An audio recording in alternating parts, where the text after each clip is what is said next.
ভাই তুই আমার মদের টাকা দে, নইলে তোরে আমি মেরেই ফেলবো। এ বড় ভাই তুই নামাজ পড়ে পর, তুই আগে আমার মদের টাকা দে। এ বড় ভাই তুই তাড়াতাড়ি নামাজ শেষ কর, তুই আমার আগে টাকা দে, আমি মদ খাবো।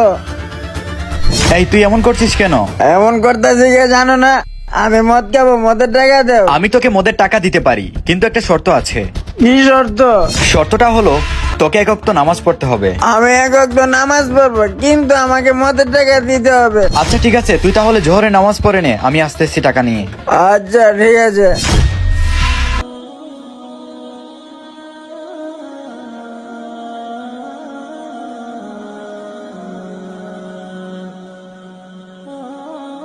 এই ভাই, তুই আমার কথা মতো নামাজ পড়ছত, এই নে তোর মদের টাকা।